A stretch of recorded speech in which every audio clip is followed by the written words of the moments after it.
Exiled at 12 for lying about the ice fog, she built a steam hut.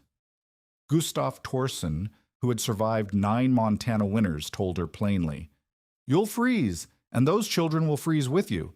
That's arithmetic." She had $3, 2 siblings, and needed 8 cords of firewood she could not cut. On November 12, 1887, the temperature dropped 65 degrees in 3 days. But 5 months earlier, Elsa Morenius had never felt the earth breathe steam beneath her feet. In August of 1887, Elsa stood at the edge of her father's grave and counted what remained. 3 silver dollars pressed flat in her palm, a sod cabin with gaps in the chinking wide enough to fit her fingers through, 40 pounds of flour, a rusted axe with a loose head, and 2 children younger than herself who stared at her with the same pale blue eyes their father had closed 3 weeks before.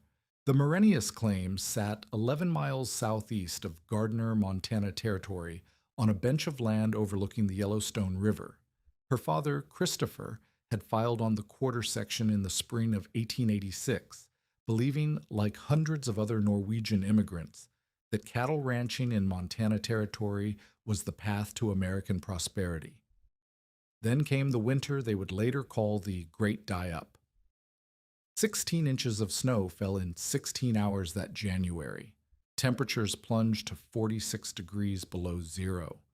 Across Montana, 362,000 cattle froze where they stood, their bodies preserved like statues until spring revealed the scale of the devastation. Christopher Morenius lost every animal he owned. He spent the following year trying to rebuild with money he didn't have, taking odd jobs in Gardner when he could find them, falling further behind on every payment, eating less so the children could eat more. By summer of '87, his cough had turned bloody. By August, his children were orphans. Elsa was 12 years old. Her brother Anders was 9. Her sister Marta was 6. The nearest town was Gardner, a collection of ramshackle buildings that locals called Shantyville, an ideal squatter town with the rudest houses in the territory. The railroad terminus at Cinnabar sat 8 miles north. Fort Yellowstone, where the cavalry administered the new national park, lay 5 miles south at Mammoth Hot Springs. None of these places wanted 3 Norwegian orphans with no money and no relatives. On the 3rd day after the burial, Gustav Torson rode up to the cabin.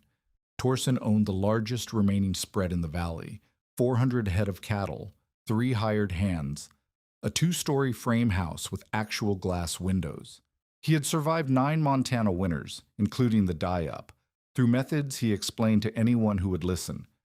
Sufficient firewood, properly banked walls, livestock sheltered in sturdy barns, and the good sense God gave a turnip.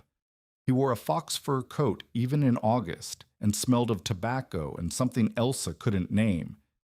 He did not dismount from his horse.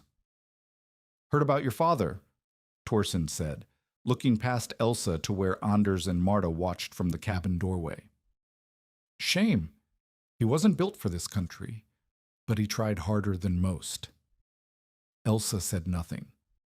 She had learned that men like Torson asked questions by making statements. If you answered the statements, you gave them power. If you waited, sometimes they revealed themselves. Torson shifted in his saddle. "A 12-year-old girl can't run a claim.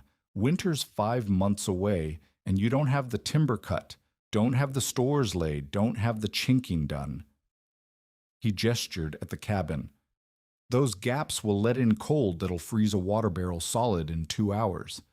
You know how cold it gets here?" "I know." "Do you?"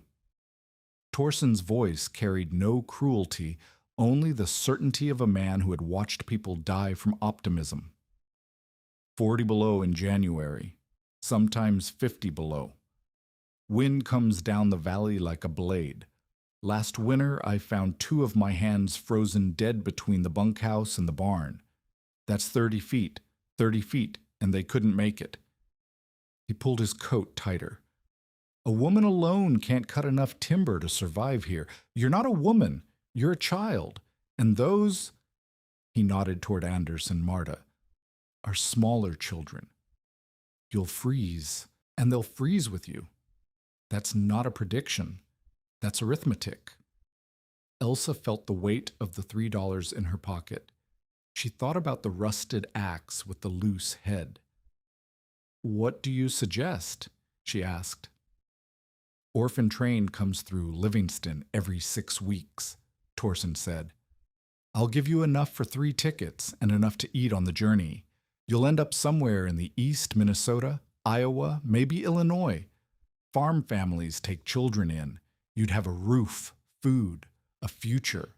Better than dying of pride on a dirt claim your father couldn't make work. Anders and Marta had crept closer. Marta's hand found Elsa's and squeezed. The claim is ours, Elsa said. Father filed the papers. We have 5 years to prove up. You have 5 months until the temperature drops, Torson said. You can't prove up if you're dead. He reached into his saddlebag and produced a small leather pouch. Coins clinked inside. $12. Enough for tickets and food. I'll buy the claim for another $50 after you leave. That's generous, considering what it's worth, and you 3 can start over somewhere that doesn't kill children. Elsa looked at the pouch. $12 would buy flour for 3 months, or seed for spring planting, or nails to fix the chinking, and boards to patch the roof, and glass for a window that didn't leak cold. $12 could also buy 3 tickets on a train heading east toward cities where the air tasted like coal smoke, and you couldn't see the stars at night, and children worked in factories until their fingers bled. No, Elsa said. Torson's expression didn't change. He put the pouch back in his saddlebag. The cold doesn't negotiate, he said. It doesn't care about courage or stubbornness or how much you loved your father. It just kills. He turned his horse. When the children get sick, and they will get sick, when you're burning the furniture because you don't have enough wood, when the flour runs out and the walls are white with frost and you can see your breath inside the cabin at noon, you'll remember this conversation, and by then it'll be too late. He rode away without looking back. Elsa watched him until he disappeared over the ridge. Then she turned to her siblings. Anders was trying to look brave and failing. Marta was crying silently, the way she had learned to cry in the week since their mother died in childbirth and their father started coughing blood. We're not leaving, Elsa said. This is our land. Father died for it. We're not leaving. She didn't know how they would survive, but she knew the train heading east was a different kind of death, slower, quieter, and just as permanent. That night, she did the arithmetic Torson had mentioned. 8 cords of firewood minimum for a Montana winter. At her pace with the rusted axe, she could cut and split perhaps a quarter cord per day if she worked from dawn until dark. 32 days of work. But she also had to repair the cabin, lay in food stores, tend the small garden that provided their vegetables, watch her siblings, cook meals, haul water, and perform the 1,000 other tasks that survival demanded. She had 5 months. She needed 12. The numbers didn't work. Torson was right about the arithmetic, but Torson didn't know about the old man who lived in the cave near the hot springs. Elsa had met Crowbird in the spring of '86, before the die-up destroyed her family. She had been gathering firewood near the hot springs at the boundary of the park when she stumbled onto his camp, a shallow cave in the travertine where steam vented from cracks in the rock. He was Tukudika, one of the sheep-eaters, mountain Shoshone who had lived in the Yellowstone country for generations before the soldiers came. His people had been rounded up 7 years earlier and marched to the Fort Hall Reservation in Idaho, but Crowbird had slipped away. He was too old to survive the journey, he said. Better to die in the land of the burning ground than in some flat place where the earth didn't breathe. Elsa's father had forbidden her from speaking to Indians, but Christopher Morenius had been in Gardner that day, and Elsa was 12 years old and curious and tired of rules that seemed to exist only because adults were afraid. Crowbird was missing 3 fingers on his left hand. Frostbite, he said, from a winter before her grandmother was born. His face was the color of old leather, creased with so many lines that his eyes nearly disappeared when he smiled. He spoke English haltingly, mixed with Shoshone words Elsa didn't understand, and he laughed at things that weren't funny and asked questions she didn't know how to answer. That first meeting lasted an hour. Elsa came back the following week, and the week after that. By summer of '86, she'd learned things no other white child in Montana Territory knew. She learned that the Tucutica moved to the hot springs basins every winter, camping where steam vented from the earth, where the ground stayed warm enough to melt snow and the air carried heat even when the world froze solid.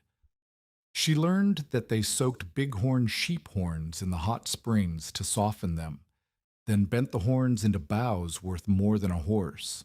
She learned that the earth here was alive, that fire burned beneath the surface, and if you knew where to look, you could find places where the ground breathed warmth like a sleeping animal. She learned about the ice fog. Crowbird called it by a Shoshone word she couldn't pronounce, something that sounded like pogonip when he said it slowly for her benefit. White fog, he said, fog that isn't water anymore, fog made of ice itself.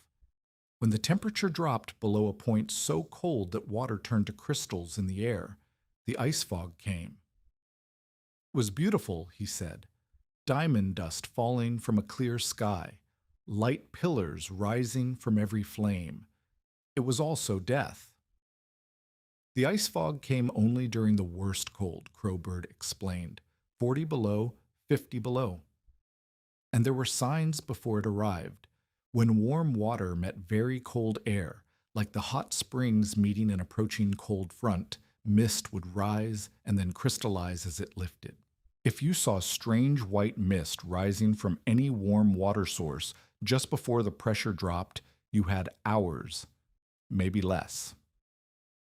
The mist tells you, Crowbird said, if you listen. Elsa had filed this information alongside all the other things Crowbird taught her, useful knowledge she might never need. Then her mother died, and her father started coughing, and she stopped visiting the cave because there were always chores to do, always mouths to feed, always another crisis demanding her attention. When she finally took the feather, because it was all she took the feather, because it was all she had left of him, and she didn't know if he had died or moved on or been captured by the cavalry patrols. But she remembered what he had taught her.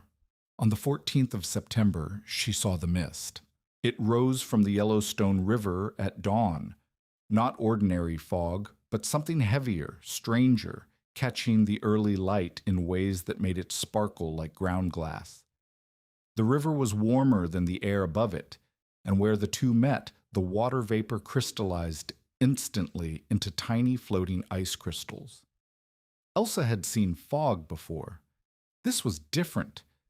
This was the mist Crowbird had described. She ran to Gardner. The town was waking up when she arrived, men heading to work in the sawmill, women drawing water from the communal well, children chasing chickens in the muddy streets. Elsa grabbed the first person she saw, a miner named Henrik Lund, who worked claims near Cook City, and told him the ice fog was coming, that the mist from the river meant the temperature was about to drop, that they had to prepare. Lund laughed. It's September, girl. The cold won't come for another month at least. And who told you this nonsense about fog predicting weather? She couldn't say Crowbird's name. Indians were forbidden in the park and in Gardner. Anyone who helped them face fines or worse. I learned it, she said. The mist means cold, bad cold, coming fast. Lund patted her head like she was a dog. You've had a hard summer, losing your father and all, but imagining disasters won't bring him back. Go home, tend your siblings, and leave weather prediction to the Signal Corps. Elsa tried 2 more people, Mrs. Bergstrom at the general store and the blacksmith, whose name she never learned, with the same result. Smiles, head pats, dismissal. By noon, word had spread through Gardner that the Marenius orphan was spinning stories. By evening, the stories had become lies. By the next morning, she was a liar. It was Martha Crenshaw who said it first, or at least said it loudest. Martha ran the boarding house where several of the married cavalry officers lived, and her voice carried through Gardner like a foghorn. That Norwegian girl is telling everyone the world's about to end, ice fog this, freeze that. She's lying to get attention because she's terrified no one will help her and those children through the winter. It's pathetic, really. Someone should do something before she panics the whole town. The something they did was simple. They stopped talking to her. When Elsa went to the general store to spend one of her $3 on salt and candles, Mrs. Bergstrom looked through her as if she were made of glass. When she asked the blacksmith about sharpening the axe, he said he was too busy and would be too busy for the foreseeable future. When she walked down Gardner's main street, conversation stopped and resumed only after she passed. She had told the truth and been named a liar. She had tried to warn them and been cast out. Gustav Torson found her on the road back to her cabin. "Heard you made quite a scene in town," he said. His fox fur coat was open in the mild September air, and he smelled like tobacco again. Ice fog, temperature drops, the end of days. He shook his head. "You've made yourself a pariah, girl. No one will help you now. No one will extend credit or lend tools or share labor when the hard times come. You've isolated yourself and those children completely." He rode closer until his horse was nearly touching her shoulder. "The offer still stands," Torson said. $12 for the train. Better to be poor in Iowa than dead and forgotten in Montana, because that's what you'll be now. Dead and forgotten. The cold will kill you, and everyone will say you had it coming for lying about the fog. Elsa looked up at him. "I wasn't lying." "It doesn't matter," Torson said. "They think you were. And in this country, what people think is the only thing that matters." He turned his horse. "Good luck, Miss Marenius. You'll need it." She watched him ride away, and something hardened in her chest. Not anger exactly. Anger required energy she couldn't spare. Something colder, determination maybe, or spite. They would not help her. They believed she was a liar. The arithmetic still didn't work, so she would have to find a different kind of arithmetic. The steam vent was 3 miles from her cabin, in a ravine that cut through the foothills toward Mammoth Hot Springs. Elsa found it by accident, following a deer trail in search of game, when the ground beneath her feet suddenly felt warm through her worn boots. She stopped, knelt, pressed her palm flat against the earth. The rock was hot. Not burning, not dangerous, but warm enough that she jerked her hand back in surprise. Steam rose from a crack in the stone where the ravine wall met the valley floor. The steam smelled faintly of sulfur, but nothing like the sharp, choking reek near some of the park's more active features. This was mild, almost pleasant. She thought of Crowbird. She thought of what he had told her about the Tukutika, about wintering near the vents where the earth breathed warmth. She thought about the cabin 11 miles away, with its gaps in the chinking and its rusted stove and its 8 cords of wood that she couldn't possibly cut in time. And then she thought of something Crowbird had never mentioned, because he would never have needed to build it. The Tukudika moved with the seasons.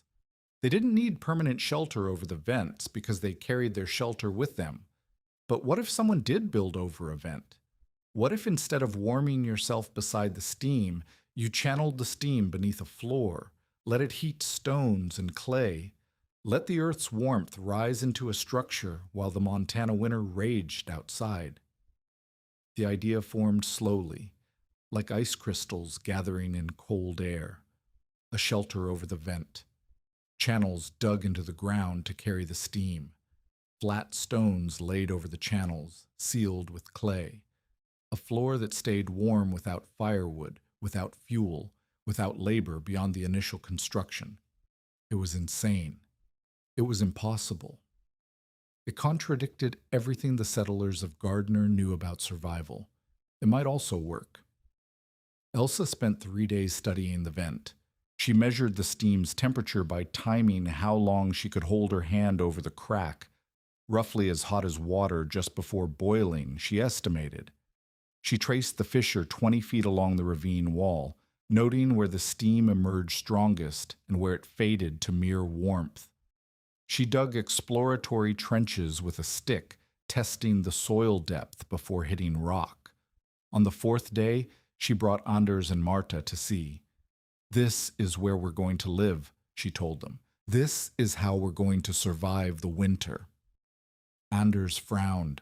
He was old enough to understand that they were supposed to live in their father's cabin, supposed to cut firewood and bank the walls and do all the things normal settlers did. "The cabin is 11 miles away," he said. "All our things are there. We'll bring what we need." "What about the claim? We have to live on the claim to prove up." "The claim will still be there in spring," Elsa said. "We won't be if we try to winter in that cabin." Marta said nothing. She was 6 years old and had stopped speaking 3 weeks ago, somewhere between their father's burial and Elsa's exile from Gardner. The doctor, if Gardner had a doctor, which it didn't, would have called it shock. Elsa called it fear that had gone so deep it couldn't find its way out anymore. She knelt in front of her sister. "Marta, do you feel how warm the ground is?" Marta nodded. "The earth is warm here because there's fire far below, like a stove that never goes out. If we build a house over this warm place and let the heat come up through the floor, we'll be warm all winter, no matter how cold it gets, no matter how much snow falls. Warm." Marta's eyes flickered, the first sign of something other than blankness that Elsa had seen in weeks. "Do you trust me?" Marta nodded again. "Then help me. We're going to dig." The construction began on September 20th. Elsa estimated she had roughly 60 days until the worst cold arrived, maybe more, maybe less, depending on when the temperature decided to drop. She had no proper tools beyond the axe, a broken shovel she'd salvaged from behind the Gardner livery stable, and rocks she shaped into crude implements by hammering them against harder rocks. The first task was the channel system. She dug trenches 18 inches deep and 12 inches wide, starting at the main steam vent and running parallel across what would become the floor space. The soil here was loose, volcanic ash, and decomposed rock rather than the dense clay of the valley floor, which made digging easier, but also meant the walls of her trenches kept collapsing. She solved this by lining the channels with flat stones, fitted together like puzzle pieces and packed with mud at the joints. The work was slow. Each stone had to be collected from the ravine bottom, carried to the site, tested for fit, adjusted, replaced if it didn't work. Elsa's hands blistered on the first day. The blisters broke on the second day. By the end of the first week, her palms were masses of raw flesh that she wrapped in strips torn from her only spare dress. Anders helped with the lighter stones.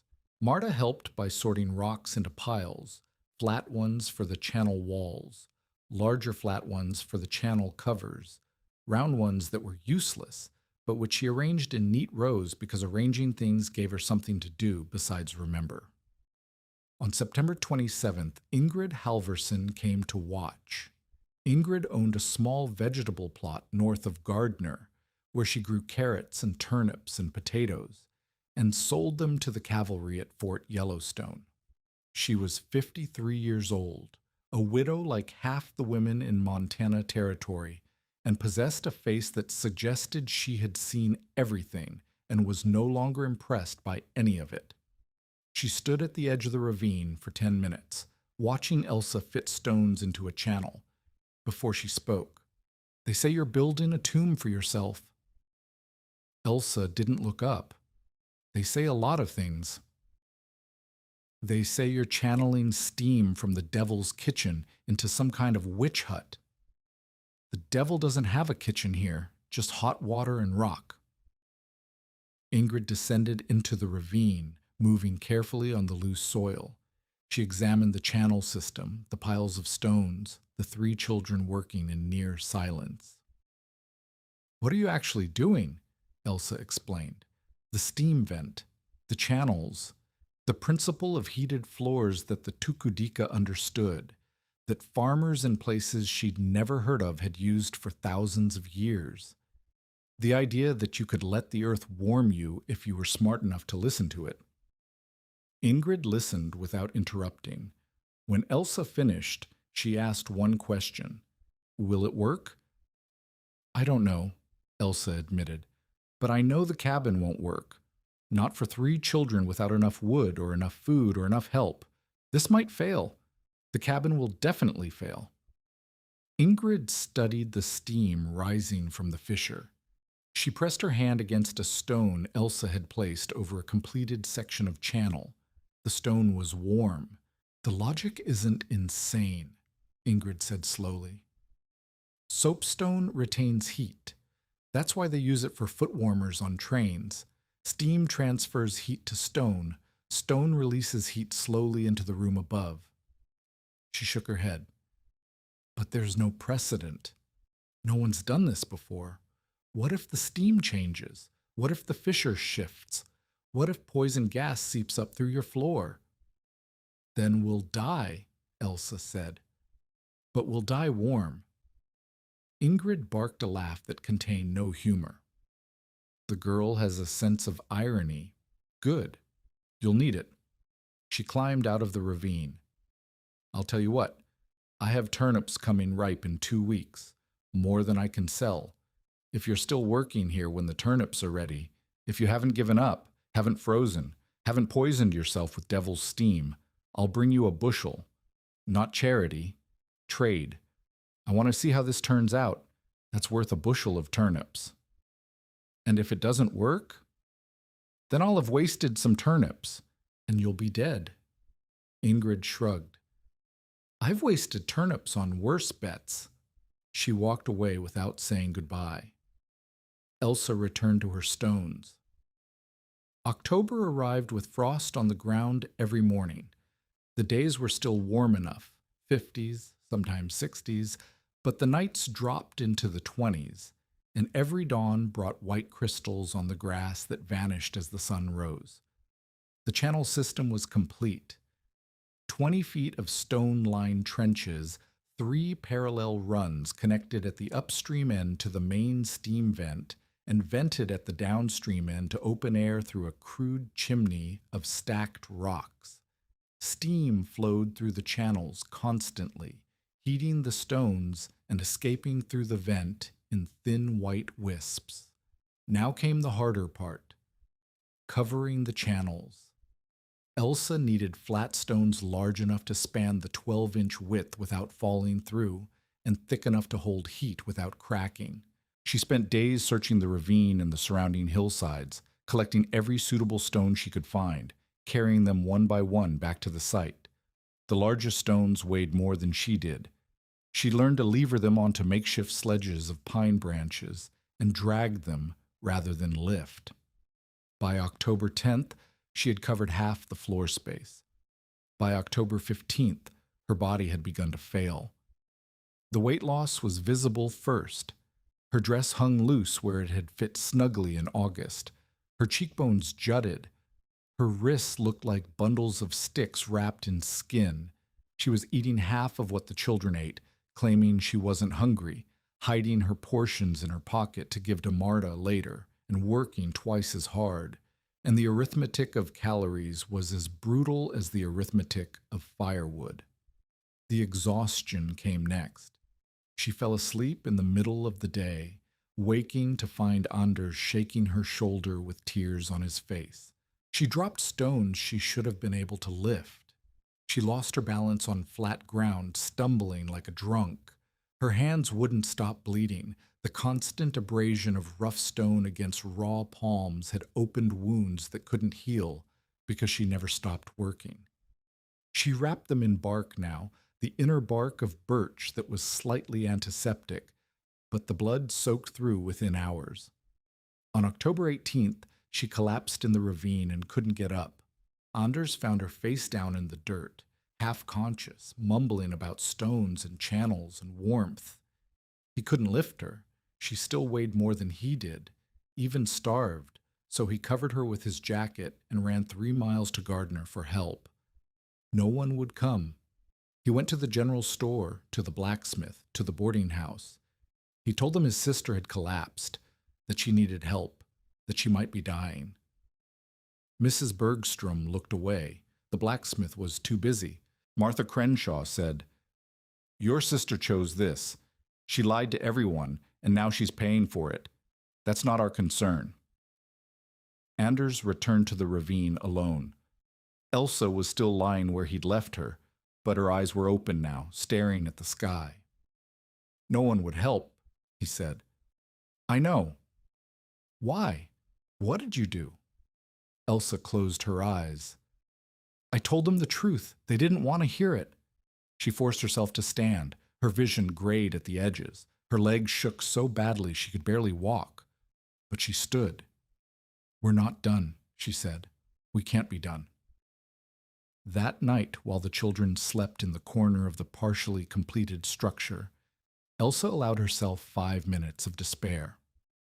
5 minutes to acknowledge that she was probably going to die, that her siblings were probably going to die, that all her planning and labor and determination meant nothing against the simple reality that a 12-year-old body couldn't work like an adult's without consequences. Then she wiped her face and began calculating how much remained. The floor needed another 4 days of work. The walls needed at least 2 weeks. Log construction that she would have to do with an axe and no help and hands that were already destroyed.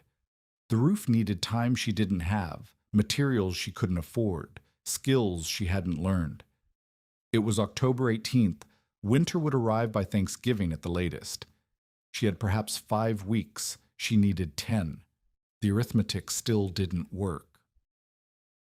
Ingrid Halvorsen arrived on October 20th with a bushel of turnips and an expression Elsa couldn't read. "You're still alive," Ingrid said. "I owe you turnips." She set the bushel on the completed portion of the floor, where steam rose gently through gaps between the stones. She pressed her hand against the stone surface, held it there, and raised her eyebrows. "Warm," she said. "Genuinely warm." "The channels work," Elsa said. "The stones hold heat.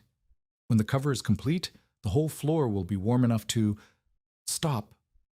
Ingrid held up a hand. "I have eyes. I can see it works."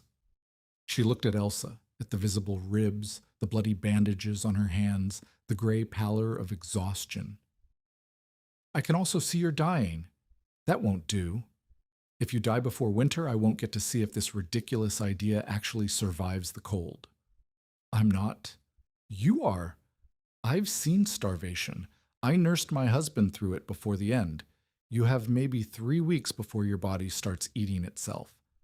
Less if you keep working at this pace." Ingrid crossed her arms. "So here's what's going to happen. I'm going to help you. Not because I like you. I don't know you well enough to like you. But because I'm old enough to be curious about things and young enough to still take risks. This is interesting. I want to see how it ends." Elsa opened her mouth to object, but Ingrid cut her off. "Don't argue. You don't have the energy. Just tell me what needs doing and let's do it before you collapse again." The help changed everything. Ingrid was 53, not 20, but she had 30 years of Montana experience that Elsa lacked. She knew how to notch logs for stable walls, how to mix mud and grass into chinking that actually held, how to build a roof that would shed snow instead of collapsing under its weight.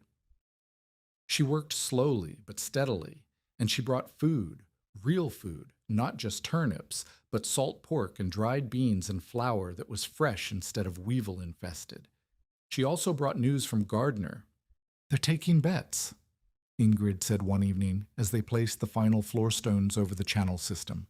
"On when you'll freeze, on when the steam will poison you, on when you'll come crawling back to town begging for the train tickets Torson offered." She snorted. "I put $5 on you surviving the winter. Best odds I could get." "You bet on me." "I bet on the physics. The physics make sense. Whether your body holds out is another question." By November 1st, the floor was complete. 120 square feet of heated stone, warm to the touch even as the morning temperature dropped into the teens. The walls were halfway up. The roof existed only in Elsa's imagination. On November 5th, the temperature dropped to 0. On November 8th, it dropped to 15 below. On November 10th, Elsa looked at the sky at dawn and saw something she recognized. Mist was rising from the Yellowstone River. Not ordinary fog. The strange, crystalline mist that sparkled in the early light like ground glass. She had seen it before, on September 14th, the day she had warned Gardner, the day they had called her a liar. The ice fog was coming, and this time she didn't have a cabin with a leaky roof and gaps in the chinking. She had an unfinished shelter with no roof at all, 2 children who trusted her, and exactly one chance to get this right. "Ingrid," she said, "how fast can you build a roof?" Ingrid looked at the mist rising from the river. She looked at the roofless walls. She looked at Elsa's face. "Fast," she said. "We'd better work fast." They built the roof in 2 days. It wasn't a proper roof, not the kind you'd see on a cabin in Gardner with its milled lumber and tar paper and iron nails. This was desperation made structural. Pine poles laid across the walls, branches woven between them, a thick layer of sod cut from the hillside and stacked 6 inches deep on top. Ingrid worked without speaking, her breath coming in white clouds as the temperature continued to drop. Elsa handed up materials until her arms gave out, then used her body as a brace while Ingrid positioned the heavier poles.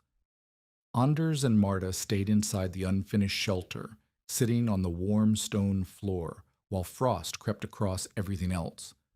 The contrast was stark, ice forming on the wall logs while the children sat without shivering, heat rising from the channels beneath them. By the evening of November 11th, the roof was done. Not beautiful, not permanent, but done. The temperature was 22 below 0.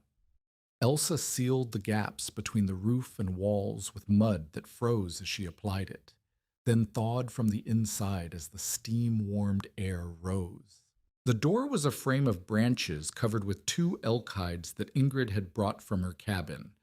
"I was saving them for something," she said, "and I suppose this counts."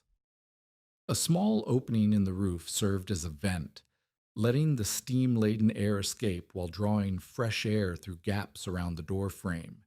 Inside, the shelter was warm, not just survivable. Warm. Elsa pressed her palm against the floor and felt heat radiating upward, steady and constant, the earth's own fire channeled through stone and clay into the space where her siblings sat. She had no thermometer, but the sensation was unmistakable, the same warmth as her father's cabin in October, before the cold came, before the stove burned through their carefully rationed wood. "It works," Anders said.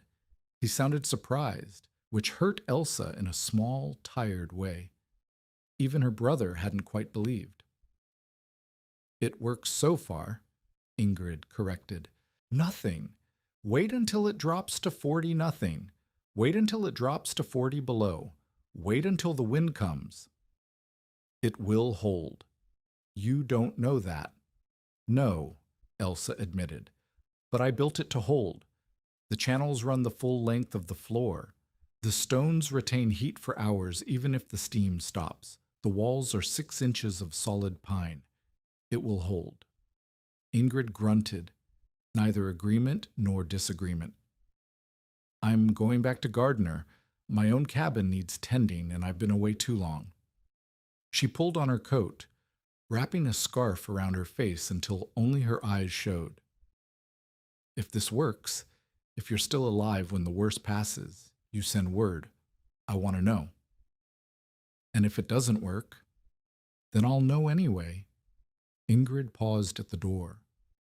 For what it's worth, I think you might survive. Not because you deserve to. I don't believe in deserving, but because the physics is sound. Good luck, Elsa Morenius. She disappeared into the darkness. The temperature was still dropping. Elsa fed her siblings the last of the salt pork Ingrid had brought, then wrapped them in every blanket they owned and settled them onto the warm floor near the center of the shelter. The stones radiated heat like a living thing, and within minutes both children were asleep. She stayed awake, watching the steam rise through the gaps in the floor, listening to the wind beginning to build outside, counting her resources, half a bushel of turnips, a quarter bag of flour, a handful of dried beans, maybe a week of food, maybe less. The shelter was warm, but warmth alone wouldn't save them. She thought about Gardner, 11 miles away. The people who had called her a liar, the people who had refused to help Anders when she collapsed, Martha Crenshaw and her foghorn voice, Gustav Torson and his fox fur coat. They didn't know the ice fog was coming. They thought this cold snap was ordinary, bad, certainly, but ordinary. They had no idea what was building behind the clouds. Elsa could have warned them again, could have walked to town and told them what the mist on the river meant, what Crow Bird had taught her, what was about to descend on Montana territory like the hand of God closing into a fist. She stayed in her shelter. She was done warning people who wouldn't listen. November 12th dawned gray and still. The temperature at first light was 31 below zero. Elsa knew because Ingrid had left a mercury thermometer, a gift, she said, because she wanted accurate data about whether the shelter worked. The mercury had retreated into a tight silver ball at the bottom of the glass. Inside the shelter, the floor was warm. The air was warm. The children slept peacefully, unaware that the world outside had become deadly. Then the wind arrived. It came from the northwest, howling down the Yellowstone Valley like something alive and angry. Elsa had experienced Montana wind before, the endless, grinding wind that never stopped, that drove settlers mad, that found every crack and gap and exploited them without mercy. This was different. This wind didn't blow. It attacked. The shelter shook. Sod shifted on the roof. Gaps in the chinking that had been invisible suddenly became channels for cold air that cut like knives. Elsa felt the temperature inside the shelter drop, still warm but falling, as the wind stole heat faster than the floor could replace it. She stuffed the gaps with strips of blanket, with handfuls of dried grass, with anything she could find. The children woke and stared at her with wide eyes as the wind screamed and the walls groaned, and the world outside disappeared into white. By noon, Elsa couldn't see her hand in front of her face when she opened the door. The ice fog had come. Not fog as she understood it, not the gray mist of morning that burned off by afternoon. This was different. This was white, so dense it seemed solid, pressing against the shelter like something trying to get in. Tiny ice crystals filled the air, glittering where the light from the door touched them, swirling in patterns that made her eyes hurt. The snow that fell wasn't snow anymore. It was powder so fine it moved like smoke, sliding through gaps a cat entirely into the bulb. Below the lowest, entirely into the bulb, below the lowest marking, below anything the instrument could measure. 40 below? 50 below? She had no way to know. What she knew was this: nothing could survive outside. not livestock, not wildlife, not humans. The cold had become absolute, and anything caught in it would freeze in minutes. She sealed the door with every scrap of material she could find and returned to her siblings. The floor was still warm. The channels still flowed with steam, but the walls were white with frost now, ice forming on the inside surface as the warmth from below met the killing cold from without. Elsa? Anders's voice was small. Are we going to die? She looked at her brother, at Marta, who had pressed herself against the warm stones and was watching with eyes that held something other than blankness for the first time in months. No, Elsa said. We're going to stay here on the warm floor, and we're going to wait. The floor doesn't need wood. It doesn't need fuel. It just needs the earth, and the earth doesn't get tired. She pulled both children close, arranging them on the warmest section of floor, covering them with blankets, making herself a wall between them and the frozen walls. The wind screamed. The temperature fell. The ice fog pressed against the shelter like something hungry, and the floor stayed warm. The second night was the worst. Elsa had stopped checking the thermometer because it couldn't tell her anything useful anymore. The cold had become a physical presence, seeping through every gap, coating every surface with ice, turning the air inside the shelter into something that hurt to breathe. She could see her breath crystallizing before it left her mouth, tiny ice particles that sparkled in the dim light before settling on the blankets. The children slept, or pretended to sleep, curled together on the warmest stones. Elsa didn't sleep. She couldn't. Every time she closed her eyes, she heard the wind change pitch, and her heart clenched with the certainty that the roof was failing, the walls were collapsing, the channels were freezing solid. None of those things happened. The roof held. The walls held. The channels continued to breathe steam up through the floor, a steady warmth that pushed back against the impossible cold. But the food was running out. They had eaten the last of the turnips that morning. The flour was gone. The beans were gone. What remained was a 1/4 pound of salt, useless without food to season, and snow they could melt for water. Elsa calculated they could survive 3 days without food, maybe 4, before hunger became dangerous. The storm showed no sign of stopping. On the morning of November 14th, Marta spoke. Elsa. Her voice was hoarse from weeks of silence. Someone is outside. Elsa thought she was dreaming. No one could be outside. Outside was death. Outside was 50 below zero with wind that stripped heat from flesh in seconds. No one.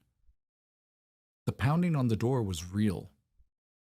Elsa stared at the elk hide covering, watching it shake with each blow. Someone was out there.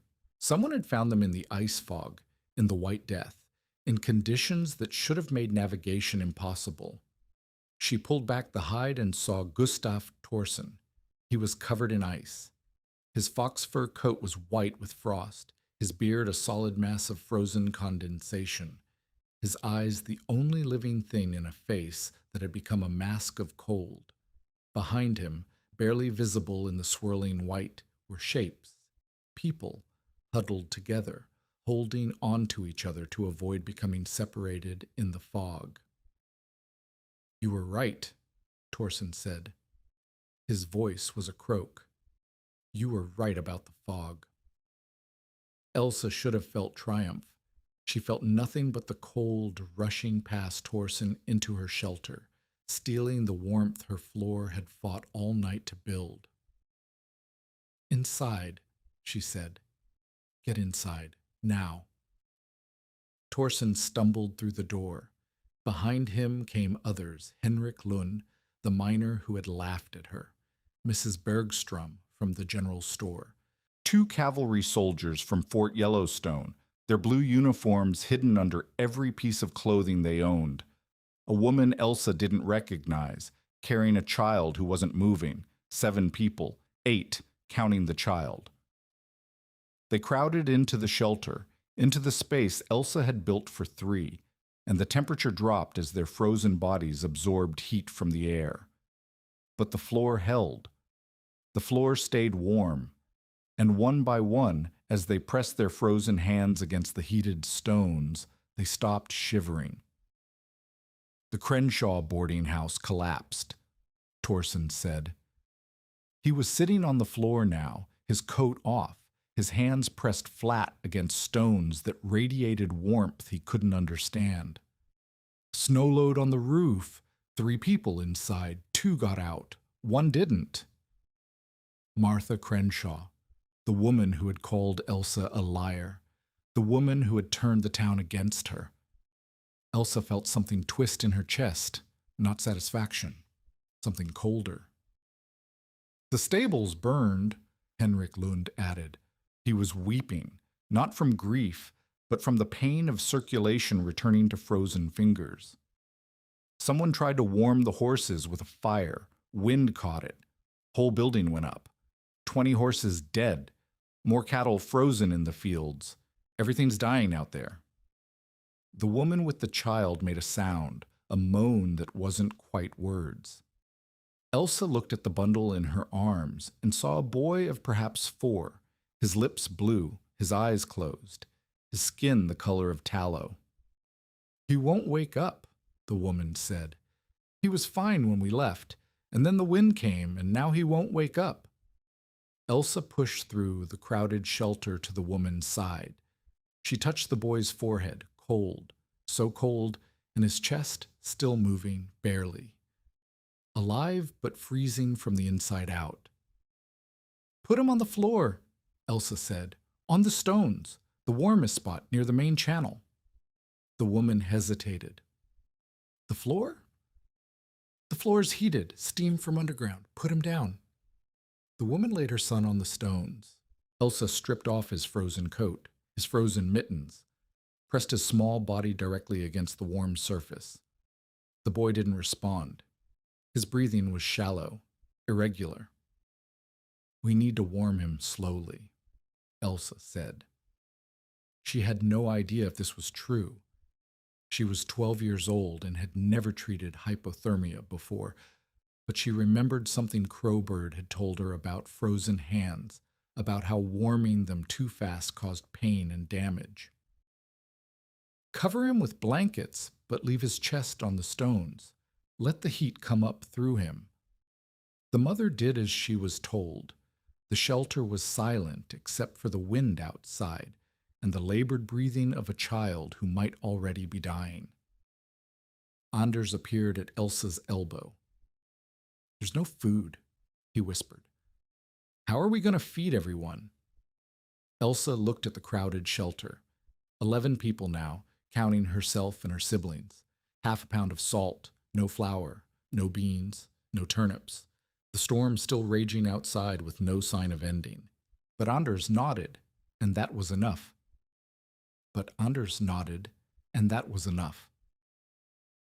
The boy woke at midnight. His mother screamed, a sound that made everyone in the shelter jerk awake, and then the scream became crying, and then the crying became laughter, and the boy was sitting up on the warm stones looking confused about why his mother was crushing him against her chest. "He's warm," the mother kept saying. "He's warm. The floor's warm." "How is the floor warm?" Elsa explained again. "The steam vent, the channels, the principle of using the earth's heat instead of fighting against the earth's cold." She explained it to people who had called her a liar, who had refused to help her, who had bet money on when she would freeze to death. They listened now. Know how to bank a cabin, how to seal a know how to bank a cabin, how to seal a wall, how to cut enough wood to keep a stove burning through January. He looked around the shelter, at the frost on the walls, at the ice on the ceiling, at the impossible warmth rising from the floor. "I never knew this was possible." "The Tukudika knew," Elsa said. "They've been wintering near hot springs for generations. I just listened when they talked." "The Indians," Torson's voice was flat. You learned this from Indians. I learned this from a sheep-eater elder who survived more winters than you've been alive. Elsa met his eyes. The same elder your government rounded up and sent to a reservation because this land was too valuable for people who actually knew how to live on it. Torson said nothing. The storm continued for 2 more days. On the morning of November 16th, Elsa woke to silence. The wind had stopped. The ice fog had lifted. Through the gap around the door, she could see blue sky. She pushed open the door and stepped outside. The world was white and utterly still. Snow lay 3 feet deep in the ravine, drifted to 8 and 10 feet against the hillsides. The cold was still vicious. Her breath crystallized instantly, and her exposed skin began to ache within seconds. But the killing wind was gone, and the ice fog had retreated to wherever ice fog went when it finished killing things. She walked to the thermometer Ingrid had hung on a pine tree near the shelter. The mercury had risen enough to give a reading, 43 degrees below zero. 3 days ago, the temperature had been 22 above, a drop of 65 degrees, the fastest she had ever experienced, faster than anything the settlers of Gardner had ever seen, and she had survived it. Her siblings had survived it. The people who had called her a liar had survived it because they had come to her shelter, because they had pressed their frozen bodies against her warm floor, because she had chosen to help them even after everything they had done. Elsa stood in the snow and felt something she hadn't felt since her father died. Not happiness, the word was too simple. Something more complicated, a kind of quiet ferocity. She had been right. She had been right, and she had proven it, and now everyone knew. Behind her, the door opened. Gustav Torson stepped out, his fox fur coat wrapped tight against the cold. "We need to get back to town," he said. "See what's left. Help where we can." "I know." "When things settle." Torson hesitated. "Built it. How it works. Whether it could build it. How it works. Whether it could be done elsewhere." "It could be done anywhere there's steam," Elsa said. "Near hot springs, near vents. The Yellowstone country has dozens of sites, hundreds, maybe." "You'll show them?" Elsa looked at the man who had told her she would freeze. The man who had predicted her death with the certainty of arithmetic. The man who was now asking for her help. "Yes," she said. "I'll show them." Torson nodded once. "Then let's go see what's left of Gardner." What was left of Gardner was not much. The ice fog had killed 17 people in 3 days. 8 froze trying to reach neighbors when their own shelters failed. 3 died in the Crenshaw boarding house collapse. 2 cavalry soldiers were lost between Fort Yellowstone and Mammoth Hot Springs, a distance of 200 yards. 4 others died in circumstances no one could explain, found frozen in positions that suggested they had simply stopped and given up. Cattle losses were catastrophic. The ranches that had survived the Great Die-Up lost half their remaining herds in a single week. Horses froze in stables that should have been adequate. Chickens, pigs, milk cows, anything that couldn't find shelter from the wind died where it stood. The cold was worse than 1887, worse than anything in living memory, and Elsa Morenius had been the only person to predict it. The story spread fast. By Christmas, everyone in Park County had heard about the Norwegian orphan who built a steam-heated shelter while the town that shunned her burned and froze. By New Year, the story had reached Livingston and Bozeman. By spring, letters were arriving from settlers across Montana Territory, asking for details. Ingrid Halverson was the first to build a copy of Elsa's design. Her site was 2 miles north of Gardner, where a small hot spring bubbled up through the rocks.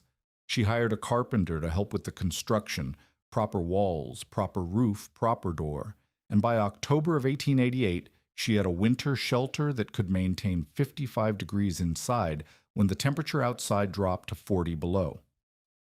Henrik Lund built the second shelter near Cook City. A rancher named Patterson built the third at Chico Hot Springs.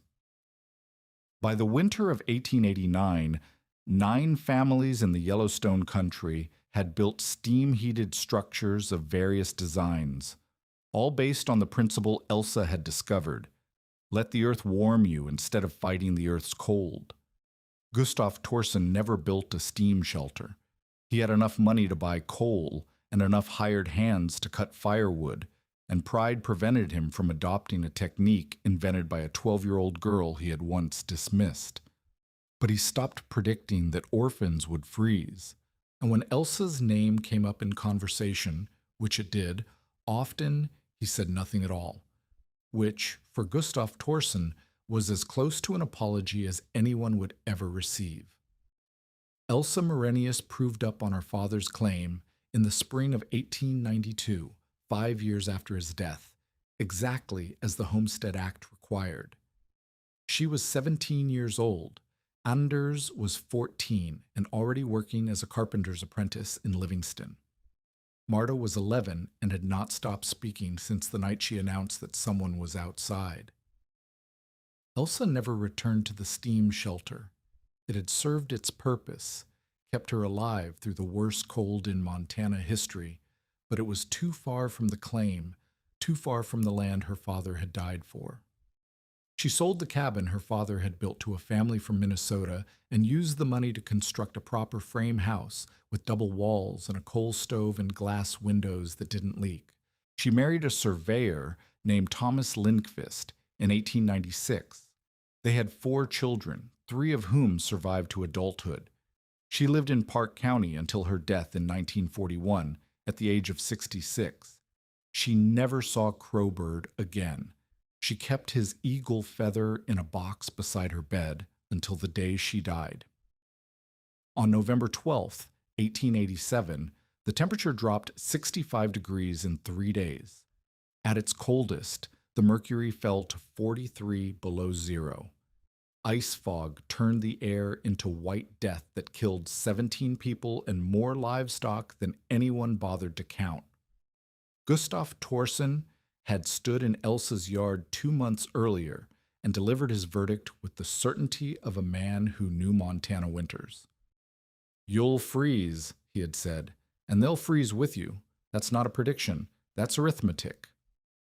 The arithmetic had been wrong. Elsa Marenius did not freeze. Her brother did not freeze. Her sister did not freeze. The floor she built from stones and steam held 70 degrees while the world outside dropped past 40 below. And when the people who had called her a liar came begging for warmth, she let them in. On the morning the cold finally broke, she stood in snow 3 feet deep and watched the sun rise over the Yellowstone Valley. The sky was the hard blue of a Montana winter, and her breath crystallized into tiny diamonds that hung in the still air. Behind her, through the open door of her shelter, she could hear her siblings stirring on the warm stones. The earth breathed beneath her feet. It had been breathing for 1,000 years, and it would breathe for 1,000 more. She had learned to listen. That was all.